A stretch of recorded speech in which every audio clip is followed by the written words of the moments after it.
నమస్తే, welcome to HMD digital. Social మీడియాలో నిత్యం ఏదో ఒక ఘటన వైరల్ అవుతూనే ఉంటుంది. తాజాగా ఓ పెళ్లికి సంబంధించిన వార్త వైరల్ అవుతుంది.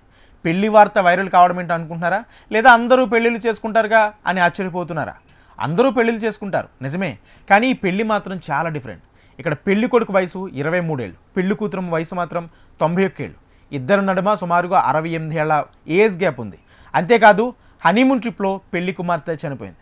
అందుకే ఈ వార్త వైరల్ అవుతుంది. వివరాల్లోకి వెళ్తే, అర్జెంటీనాలో ఓ 23 ఏళ్ల యువకుడు తన తల్లి సోదరుడితో కలిసి నివాసం ఉంటున్నాడు. ఈ 91 ఏళ్ల ఒంటరి వృద్ధురాలు కూడా వారితో పాటే ఉంటుంది. అంతకుముందే యువకుడు తండ్రి చనిపోయి ఉండడంతో వారి కుటుంబం కడు పేదరికంలో ఉంది. దాంతో యువకుడు చదువు ఖర్చులకు కూడా డబ్బులు లేక తెగ ఇబ్బంది పడేవాడు. ఈ క్రమంలో ఒంటరి వృద్ధురాలు అతడికి ఒక ఆఫర్ ఇచ్చింది. తనను పెళ్లి చేసుకుంటే యువకుడి చదువుతో పాటు ఇంటి ఖర్చులకు తానే చూసుకుంటానని చెప్పింది. తనను పెళ్లి చేసుకుంటే తన సంపదతో పాటు తన తదనంతరం ఒక భర్తగా తన పెన్షన్ కూడా అతడికే వస్తుందని తెలిపింది. వృద్ధురాలు ఆఫర్కు యువకుడితో పాటు అతడి తల్లి సోదరుడు కూడా అంగీకారం తెలపడంతో వారికి వివాహం జరిపించారు. వివాహం తర్వాత కొత్త జంట హనీమూన్కి వెళ్లారు. ఈ హనీమూన్ సమయంలోనే పెళ్లి కూతురు ప్రాణాలు కోల్పోయింది. దాంతో యువకుడు ఆమెను ఇంటికి తీసుకువెళ్లి అంతిమ సంస్కారాలు నిర్వహించాడు. ఆ తర్వాత భార్య పెన్షన్ కోసం ఆ యువకుడు దరఖాస్తు చేశాడు.